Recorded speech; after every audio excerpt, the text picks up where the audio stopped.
Hello दोस्त, नमस्कार। आप सभी का एक बार फिर से बहुत बहुत स्वागत है। तो एक बार फिर एक नए कॉन्सेप्ट के साथ आपके सामने है। आज का कॉन्सेप्ट है प्रॉफिट एंड लॉस का। चार स्पेशल रूल होते हैं कि क्रय मूल्य के बराबर हानि या क्रय मूल्य के बराबर लाभ, विक्रय मूल्य के बराबर हानि या विक्रय मूल्य के बराबर लाभ। तो आइए भाई, ज्यादा टाइम ना खर्च करते हुए मैं आपको लेके चलता हूँ सीधा वहां। सबसे पहले आज दोस्त 14 फरवरी है। तो आज के दिन सन 2019 में हमारे 40 जवानों को, सीआरपीएफ के जवान थे, पुलवामा अटैक में उनको शहीद वो हुए थे। तो सबसे पहले मैं चाहता हूं आप लोग कुछ समय का उनके लिए ज़रूर मौन धारण करें और उसके बाद इस क्लास को करते हैं। बाकी एक बार भारत माता की जय बोल के इस क्लास को मैं स्टार्ट करूंगा। भारत माता की जय।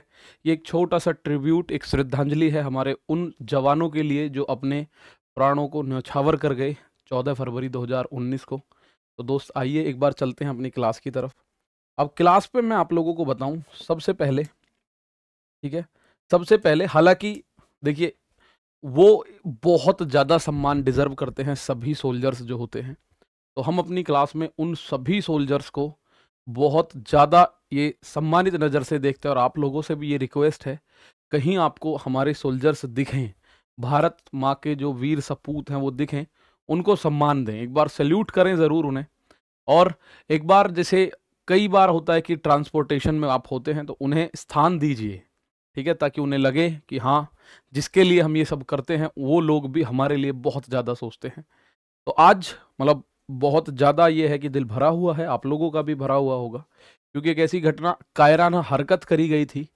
तो उसका हालांकि मुंहतोड़ जवाब भी दे दिया गया था, लेकिन उन 40 वीर शहीद जवानों के लिए एक श्रद्धांजलि थी। तो मैंने सबसे पहले इस क्लास में उसी के द्वारा स्टार्ट किया। तो आइए भाई चलते हैं, मैं आप लोगों को लेके चलता हूं कॉन्सेप्ट की तरफ। एक चीज होती है, माना ये पेन है, मैंने खरीदा 5 रुपए का। मैं एक कॉन्सेप्ट बता रहा हूं, मैंने खरीदा ये पेन 5 रुपए का। यही पेन मैंने बेच दिया, यही पेन मैंने बेच दिया 8 रुपए का। तो आप लोगों में से हर एक बच्चा इस बात को बिना कुछ संकोच के बता देगा, सर प्रॉफिट हुआ है। मैं आपसे पूछूं 5 रुपए का पेन मैंने 8 रुपए का बेचा तो मुझे क्या हुआ? तो आप बोलोगे सर लाभ हुआ है, there is a profit of 3 rupees. लाभ हुआ है, there is a profit of 3। 5 की चीज 8 में बेची।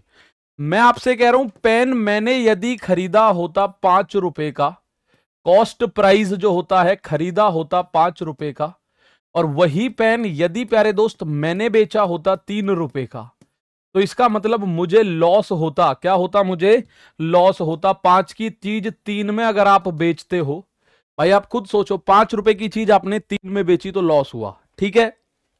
तो मेरे भाई प्रॉफिट कब होगा? जब विक्रय मूल्य बड़ा होगा क्रय मूल्य से। जब विक्रय मूल्य बड़ा होगा क्रय मूल्य से, तब होता है प्यारे दोस्त लाभ। क्या होता है? लाभ। जब विक्रय मूल्य, जिस रेट पर आप वस्तु को बेच रहे हो, अगर वो बड़ा है उस मूल्य से जिस पे आपने खरीदा है, तो वो लाभ होता है। और यदि प्यारे दोस्त क्रय मूल्य बड़ा हो गया गलती से, तो उस केस में होता है लॉस, यानी कि हानि। ये बात मैं आपको समझाना चाह रहा हूं, हालांकि समझे हुए हो आप इस बात को, ठीक है। विक्रय मूल्य जब बड़ा होगा तो लाभ होगा, और जब क्रय मूल्य विक्रय मूल्य से बड़ा हुआ तो उस केस में आपको लॉस होगा, यानी कि हानि होगी। इसी पे आधारित हमारा क्वेश्चन है। जैसे ये क्वेश्चन आपको दिखाई दिया, इस क्वेश्चन में कह रहा है 25 वस्तु बेचने पर एक दुकानदार को 5 वस्तुओं के विक्रय मूल्य के बराबर लाभ हुआ। किसके बराबर लाभ हुआ? पहले मैं इसका कॉन्सेप्ट समझा रहा हूं और उसके बाद मैं इनको डायरेक्ट बताना शुरू कर दूंगा कि भाई डायरेक्ट आप इसको ऐसे करोगे, ठीक है। तो ये 4 रूल होते हैं। एक में तो विक्रय मूल्य के बराबर लाभ होगा, एक में विक्रय मूल्य के बराबर हानि होगी, एक में क्रय मूल्य के बराबर लाभ, और एक में क्रय मूल्य के बराबर हानि। विक्रय मूल्य के बराबर लाभ हानि, क्रय मूल्य के बराबर लाभ हानि। तो यहां 25 वस्तु बेची है, लाभ हुआ है। लाभ हुआ है तो मैं ये बोल सकता हूं लाभ तभी हुआ होगा जब 25 वस्तुओं का विक्रय मूल्य 25 वस्तुओं के क्रय मूल्य से बड़ा होगा। यानी 25 वस्तु के विक्रय मूल्य में से यदि मैं 25 वस्तु का क्रय मूल्य घटा दूं तो लाभ हुआ, और लाभ हुआ कितना? 5 वस्तुओं के विक्रय मूल्य के बराबर लाभ हुआ। लाभ हुआ कितना? 5 वस्तुओं के विक्रय मूल्य के बराबर। तो विक्रय विक्रय एक तरफ ले लो, 25 का विक्रय मूल्य और माइनस ये 5 का विक्रय मूल्य, बराबर इस क्रय मूल्य को उधर ले जाओगे तो 25 का हो जाएगा क्रय मूल्य। ठीक है, 25 में से 5 गया तो 20 वस्तुओं का विक्रय मूल्य बराबर हो जाएगा 25 वस्तुओं का क्रय मूल्य। अब यहां से क्लियर बात आपके सामने आ चुकी है कि सर इसकी टोपी उसके सर होती है, यानी कॉस्ट प्राइस तो हो गया किसी का 20 और सेलिंग प्राइस हो गया 25, यानी 20 रुपए की चीज को यदि आप 25 में बेचोगे तो प्रॉफिट होगा 5 रुपए का। 20 की चीज को यदि आप 25 में बेचोगे तो प्रॉफिट होगा प्यारे दोस्त 5 रुपए का। तो प्रॉफिट का परसेंटेज कैसे निकाला आपने? 5 का प्रॉफिट अपॉन कॉस्ट प्राइस है 20 गुणा 100%। आप बोलोगे 20 से ये 5 बार कटेगा, 20 पंजे 25% का ओवरऑल प्रॉफिट हो गया मेरे सर। सर जी क्या हुआ? ओवरऑल प्रॉफिट 25% का, तो लाभ हुआ है, इसलिए विक्रय मूल्य में से क्रय मूल्य घटाया है। अगर विक्रय मूल्य के बराबर हानि हुई होती तो 25 के क्रय मूल्य में से 25 का विक्रय मूल्य घटा देते, सीधा सीधा। ठीक है, और अगर क्रय मूल्य के बराबर लाभ हानि हुई होती, लाभ होगा तो विक्रय मूल्य में से क्रय मूल्य घटाया जाएगा और हानि होगी तो क्रय मूल्य में से विक्रय मूल्य घटाया जाएगा। बिल्कुल सिंपल सी बात यह है। ठीक है, आप बोलो क्या सर ऐसे ही करेंगे? नहीं प्यारे दोस्त, जब भी विक्रय मूल्य के बराबर लाभ होगा तो लाभ परसेंट कैसे निकालोगे? कितनी वस्तुओं के विक्रय मूल्य के बराबर? ये 5 हमेशा ऊपर, और अगर लाभ होगा तो इस 25 में से 5 को घटाना, और अगर विक्रय मूल्य के बराबर हानि हुई तो 25 में 5 को जोड़ेंगे, बस इतना काम करना है। तो 5 में आप देखोगे अपॉन में आ गया सर 20 और इंटू 100%। 20 से ये 5 बार, ये फाइनल आंसर आ गया 25% का प्रॉफिट। क्या आ गया आंसर? 25% का प्रॉफिट इस सवाल का आंसर आ गया। ठीक है, तो प्रॉफिट ऑफ 25%। विक्रय मूल्य के बराबर यदि लाभ होता है तो नीचे आप ऊपर वाली संख्या में से इसको घटाओगे, 25 माइनस 5 करोगे। अगर विक्रय मूल्य के बराबर हानि होती है तो दोनों को जोड़ा जाएगा, और लाभ होता है तो दोनों को घटाया जाएगा। बस सिंपल सी बात ये रही। बाकी पूरा कॉन्सेप्ट ये है, जैसे एक क्वेश्चन मैं आपके सामने रखूं, 44 वस्तु बेचने पर एक दुकानदार को 11 वस्तुओं के विक्रय मूल्य के बराबर लाभ होता है। लाभ हो रहा है तो लाभ का परसेंटेज सीधा निकालोगे। सर कितनी वस्तुओं के बराबर? 11। और अगर विक्रय मूल्य के बराबर लाभ है तो मेरे भाई 44 माइनस 11 इंटू 100%। आप बोलोगे सर ये बना 11/33 इंटू 100%। भाई 44 में से 11 गया 33, तो ये 3 बार कटा, आंसर आ गया 33 सही 1/3% का लाभ। आंसर कितना आ गया? तो आप बोलोगे सर 33 सही 1/3% का प्रॉफिट। पहला टाइप कंप्लीट। इसी में आगे बढ़ा के क्या पूछ लेता है? आगे बढ़ा के ऐसे करके आपसे एक सवाल पूछ लिया जाएगा। इस तरह से एक सवाल और पूछेगा। क्या है सवाल? एक दुकानदार 66 वस्तु 13,200 रुपए में बेचता है और उसे 22 वस्तु के विक्रय मूल्य के बराबर लाभ होता है। तो मेरे भाई एक बात बताओ, एक वस्तु का एसपी कितना हुआ, एक वस्तु का विक्रय मूल्य कितना हुआ? तो आप कह रहे हो सर 13,200 रुपए में बेची है उसने कितनी वस्तु? 13,200 में 66 वस्तु बेची है, तो 66 दूनी 132। एक वस्तु 200 रुपए की बेची है, सीधी बात तो ये हुई। ठीक है, अब मैं आप लोगों से एक बात कह रहा हूं, मैं इस बात को कह रहा हूं कि आप कुछ पल के लिए ये वाली कहानी भूल जाओ। मैं कह रहा हूं कुछ पल के लिए कहानी भूल जाओ। अब सवाल पढ़ो जरा। अब जब आप सवाल को पढ़ोगे तो आपको साफ साफ नजर आ रहा है, एक दुकानदार 66 वस्तु बेचने पर 66 वस्तु बेचता है तो उसे 22 वस्तुओं के विक्रय मूल्य के बराबर लाभ होता है। भाई 22 वस्तु, अब मैं वो चीज भुला दी मैंने आपको। मैं कह रहा हूं बिल्कुल पिछला सवाल बन गया। देखो पिछला सवाल कह रहा है 44 वस्तु बेचने पर 11 वस्तुओं के विक्रय मूल्य के बराबर लाभ। 66 वस्तु बेचता है तो 22 वस्तुओं के विक्रय मूल्य के बराबर लाभ। तो लाभ का परसेंटेज कैसे निकालोगे? सर विक्रय मूल्य के बराबर लाभ है तो 22 तो ऊपर और टोटल 66 उसमें से घटाना पड़ेगा। लाभ है तो घटाओगे इंटू 100%। आप लोगों को पता चल गया 22/44 इंटू 100%। 22 से 44 दो बार, ये आ गया 50% लाभ। अब आप एक बात बताओ, प्रति एक वस्तु का विक्रय मूल्य कितना है? देखो मेरे भाई 200 रुपए में बेचने पे 50% का प्रॉफिट है, तो 50% का मतलब होता है 1/2। ये तो कॉस्ट प्राइस है, ये प्रॉफिट है, तो यहां से विक्रय मूल्य कितना आया? विक्रय मूल्य आया 2 रुपए की चीज पे 1 का प्रॉफिट यानी 3 रेशियो। लेकिन वो कह रहा है एक वस्तु का विक्रय मूल्य है 200, तो 1 रेशियो का मान कितना हुआ 200/3 1 रेशियो का। और एक वस्तु का क्रय मूल्य 2 रेशियो है, ये रहा 2 रेशियो। 1 का मान यदि 200 है तो 2 रेशियो का मान होगा 200 दूनी 400/3। भाई अगर 1 का मान 200 है तो 2 का मान दुगना करोगे 400/3 होगा, और 400/3 जो होता है वो होता है 133 सही 1/3। 133 कंप्लीट 1/3 होता है। सिंपली इस बात को आप समझिएगा। सवाल इस तरह से आपको दे रखा था, सवाल इस तरह से दे रखा था, विक्रय मूल्य के बराबर लाभ, एक छोटी सी जानकारी उसमें जोड़ दी कि 13,200 रुपए में 66 वस्तु बेची गई हैं, तो एक वस्तु कितने में बेची गई है 200 रुपए में। अगर एक 200 में बेच रहा है और एक को बेचने पे 50% का प्रॉफिट, यानी 200 जो कीमत है वो 150% की कीमत है, क्योंकि 200 में बेचने पे लाभ हो रहा है 50%, तो एक 100% की कीमत कितनी हो जाएगी 400/3। एक और क्वेश्चन मैं बताता हूं, जरा ध्यान से देखना। ये रहा सवाल, 144 वस्तु बेचने पर विक्रम को 96 कॉपी के विक्रय मूल्य के बराबर हानि। इस बार हानि हुई है प्यारे भाई विक्रय मूल्य के बराबर हानि, यानी कि हानि हुई है तो आप बोलोगे 144 वस्तुओं का जो कॉस्ट प्राइस है वो 144 वस्तुओं के सेलिंग प्राइस से ज्यादा है। और कितना ज्यादा है 96 वस्तुओं के सेलिंग प्राइस के बराबर ज्यादा है। इसको सॉल्व करोगे तो यहां से सीधा सीधा आ जाएगा आपका हानि का परसेंटेज कैसे निकालोगे, हानि का परसेंटेज कैसे निकालोगे।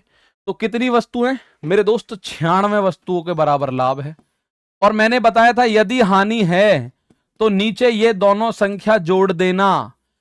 अगर विक्रय मूल्य के बराबर हानि है तो नीचे दोनों वस्तुएं जोड़ देंगे। अगर विक्रय, ध्यान से सुनना, विक्रय मूल्य के बराबर लाभ है तो नीचे दोनों को घटाते थे, पिछले तीनों क्वेश्चन में घटाया है। और विक्रय मूल्य के बराबर हानि है तो नीचे दोनों को जोड़ोगे। अब यहां से आगे हम बढ़े तो ये बना 96, 144 में 100 जोड़ोगे 244, लेकिन 4 कम जोड़ रहे हैं तो 240 इंटू 100%। ये 48 से काटोगे, 48 दूनी 96, 48 पंजे 5 से 20 बार, तो 20 दूनी 40% का ओवरऑल लॉस हो रहा है। लॉस कितने का हो रहा है, सिंपल सी बात है 40% का। इसको जब आप पूरा सॉल्व करोगे ना तो भी 40 ही आएगा। ये 144 का कॉस्ट प्राइस बराबर ये उधर गया तो प्लस का हो जाएगा 240 का सेलिंग प्राइस। इसकी टोपी उसके सर होती है, कॉस्ट प्राइस हो गया 240 और सेलिंग प्राइस हो गया 144। तो लॉस कितने का है, लॉस है मेरे दोस्त 96 का। लॉस परसेंटेज निकालोगे 96/240 गुणा 100, वही चीज आ जाएगी, सिंपल। तो विक्रय मूल्य के बराबर अगर लाभ है तो यहां घटाना है, और अगर विक्रय मूल्य के बराबर हानि है तो यहां जोड़ना है। यह बात आप बोलोगे सर बिल्कुल समझ आ गई, लेकिन अगर क्रय मूल्य के बराबर लाभ या हानि हो तो ना घटाना ना जोड़ना, सीधा सीधा लिखना। दिखाता हूं कैसे सीधा सीधा लिखना है। देखो ऐसे, एक दुकानदार 66 वस्तुओं को बेचने पर 22 वस्तुओं के क्रय मूल्य के बराबर लाभ होता है। तो लाभ होता हो या हानि होती हो, बड़ा सिंपल सा है, सेम चीज आएगी। 22 जितने के बराबर लाभ या हानि है बटे जितनी वस्तु बेच रहा है, सीधा गुणा 100%। तो 1/3 गुणा 100% अगर करोगे तो 33 सही 1/3 आएगा, सीधा सीधा। अगर क्रय मूल्य के बराबर लाभ हो या हानि हो, सेम करना है। अगर इसी क्वेश्चन में क्रय मूल्य के बराबर हानि शब्द होता ना, हानि, तो हानि भी इतनी ही आती। क्रय मूल्य के केस में ना घटाना ना जोड़ना, सीधा जितना लाभ हुआ है वो ऊपर और जितनी वस्तु बेची है वो नीचे और गुणा 100%। इसका सीधा सिंपल आप ऐसे भी ध्यान में रख सकते हो कि जैसे 66 वस्तु बेची, लाभ हुआ है, तो 66 वस्तु का विक्रय मूल्य 66 वस्तु के क्रय मूल्य से ज्यादा, कितना ज्यादा, जितना 22 वस्तुओं का क्रय मूल्य है। तो 66 वस्तुओं का विक्रय मूल्य, 66 और 22 कितना हो गया, 88 वस्तुओं का क्रय मूल्य। ठीक है, तो कॉस्ट प्राइस हो गया 66, सीपी हो गया 66, इसकी टोपी उसके सर डायरेक्ट बता रहा हूं, एसपी हो गया 88। तो 66 की चीज को 88 में बेचोगे तो 22 का बेनिफिट होगा, 22 का बेनिफिट 66 पे, तो भी आंसर आपका आ जाएगा। इसी क्वेश्चन में हम यहां आ गए, एक बार इस सवाल को देख लेते हैं। सवाल ध्यान से समझना बस। 17 कप को 720 में बेचा तो 17 बेचे हैं 720 में, तो एक का विक्रय मूल्य कितना होगा? एक का विक्रय मूल्य 720 में बेचे हैं 17, तो एक का विक्रय मूल्य होगा 720/17। अगर मैं आपसे बोलूं 100 रुपए में 5 कप बेचे हैं, तो एक 20 रुपए का बेचा होगा, सीधी बात है। तो यहां से 720/17। अब मैं आगे चलता हूं, मैंने आपको फिर वही कहानी कर दी। मैं कह रहा हूं आप इसको रोक लो, 720 रुपए सिंपल। अब पढ़ो, 17 कप को बेचने पर 5 कप के लागत मूल्य यानी कि क्रय मूल्य के बराबर हानि होती है। तो मेरे दोस्त लॉस का परसेंटेज सीधा सीधा है 5 कप अपॉन 17 इंटू 100%। तो ये आएगा, आप लोग जानते हैं। और अगर मैं इसका रेशियो निकालूं तो 5/17 ही आ जाएगा भाई। 5/17 यानी ये कॉस्ट प्राइस और ये हो गया लॉस। सर ये 5/17 कैसे आया? मेरे भाई ये बनेगा 500/17%। और इसकी अगर मैं भिन्न बनाऊं, प्रतिशत से भिन्न बनाते हैं, तो परसेंटेज को हटा के अपॉन में 100 लिख देते हैं। 2 जीरो से 2 जीरो, तो 5/17। 17 रुपए की चीज पे आपको 5 रुपए का हो गया घाटा, तो सेलिंग प्राइस कितना हुआ? 17 में से 5 गया, 12 रेशियो की बेची है एक वस्तु। वो कह रहा है एक वस्तु बेची है 720/17 की। 12 से इसे काटोगे तो ये आएगा, एक रेशियो का जो मान आएगा 60/17। एक रेशियो का मान 60/17 और एक वस्तु का क्रय मूल्य है 17 रेशियो। भाई क्रय मूल्य कितना है? साफ साफ लिख दिया मैंने, 17 रेशियो। तो एक का मान क्या है? 60/17। तो 17 का मान क्या होगा? 17 गुना 0 से 0 कटेगी, आ जाएगा 60। कितना आ जाएगा एक वस्तु का लागत मूल्य? 60 रुपए। तो पूरा सवाल इस तरह से था। अगर ऐसे रुपए दे दे तो कंफ्यूज मत होना बिल्कुल भी, रुपए दे दे तो कंफ्यूज मत होना बिल्कुल भी। आगे और मैं आपको बताऊं, जैसे ये क्वेश्चन है, अतुल 400 रुपए में 12 पेंसिल बेचता है, तो एक का विक्रय मूल्य कितना होगा? भाई 400 में 12 बेची तो एक का होगा 400/12। आप सोचो 100 रुपए में 20 पेन खरीद के लाए, तो एक का कितना कीमत हुई? 20 पेन 100 रुपए में, तो 100/20 आप बोलोगे 5 रुपए कीमत हुई। ऐसे ही यहां 4 से काटा, 4 से 100 बार, 4 से 3 बार, एक का विक्रय मूल्य हो गया 100/3। अब मैं पढ़ूंगा, रुपए भूल जाऊंगा मैं। 12 पेंसिल बेचने पर 4 पेंसिल के क्रय मूल्य के बराबर हानि। तो लॉस का परसेंटेज निकालता हूं। 4 क्रय मूल्य के बराबर है, तो 4/12 गुणा 100। आप बोलोगे 4 से 3 बार, तो 100/3 यानी कि 33 सही 1/3% बना। और दोस्त 33 सही 1/3% की फ्रैक्शनल वैल्यू कितनी होती है? 1/3। कितनी होती है? 1/3 होती है बस। तो आप बोलोगे सर ये तो है इसका कॉस्ट प्राइस, और लॉस हुआ है तो ये लॉस है। 3 रुपए की चीज पे 1 रुपए का अगर घाटा हो गया तो विक्रय मूल्य कितना हो गया? 3 की चीज में 1 आया तो आप बोलोगे 2 रेशियो का घाटा हो गया। ठीक है, तो 2 रेशियो हो गया विक्रय मूल्य, और यहां से विक्रय मूल्य आ रहा है 100/3। तो 2 से इसको काटा, 1 रेशियो का मान आया 50/3। आपसे पूछा है कॉस्ट प्राइस बताओ एक का, तो कॉस्ट प्राइस कितना है? ये 3 रेशियो है मेरे दोस्त। कॉस्ट प्राइस कितना है? 3 रेशियो। 1 रेशियो का मान 50/3 है, तो 3 रेशियो का मान 3 गुना कर दो, आंसर आ जाएगा 50। 3 रेशियो का मान 3 गुना कर दो प्यारे दोस्त, आंसर आ जाएगा 50। और ये रहा आज का लास्ट क्वेश्चन, इसको और निपटा लेते हैं बस। ठीक है, 66 वस्तुओं को 12,000 में बेचा, तो एक का विक्रय मूल्य कितना है? 66,000 बेची है, 12,000 में 66 वस्तु, तो एक वस्तु 6 से काटा, 6 से 2000 बार, और 6 से काटा ये 11 बार। ठीक है, तो 2000/11 एक की कीमत है। अब मैं पढ़ रहा हूं 66 वस्तुओं को बेचने पर 22 वस्तुओं के क्रय मूल्य के बराबर लाभ हुआ है। क्रय मूल्य के बराबर लाभ है, तो लाभ का परसेंटेज कैसे निकालोगे? लाभ हुआ है 22 वस्तुओं के बराबर, कितनी पे? 66 पे, गुणा करोगे 100%। 22 तिया 66 यानी ये बना 100/3। आप बोलोगे 33 सही 1/3%। 33 सही 1/3% की फ्रैक्शनल वैल्यू कितनी होती है? 1/3। तो ये तो कॉस्ट प्राइस है और ये लाभ हुआ है तो प्रॉफिट। यानी मेरे दोस्त इसका जो विक्रय मूल्य बनेगा, आप बोलोगे सर 3 रुपए की चीज थी, 1 रुपए का प्रॉफिट हुआ, तो 3 और 1 4 रुपए विक्रय मूल्य, वहां से पता चल रही है 2000/11। ठीक है, तो अब आपको बताना है 4 से 2000 काट दिया 5000 बार, तो एक रेशियो का मान आया 5000/11। तो एक की कीमत निकालनी है, तो एक की कीमत तो 3 रेशियो है, लेकिन उसने पूछा है सभी वस्तुओं का क्रय मूल्य निकालो। तो मैं निकाल रहा हूं पहले एक का क्रय मूल्य, एक का क्रय मूल्य। तो एक रेशियो का मान 5000/11 और क्रय मूल्य है 3 रेशियो, तो 3 गुणा 5000/11, ठीक है, 3 गुणा 5000/11, तो ये आंसर आया 15000/11। ये आया एक का, लेकिन वो कह रहा सभी का बताओ। सब कितनी है टोटल? 66। सब कितनी है टोटल?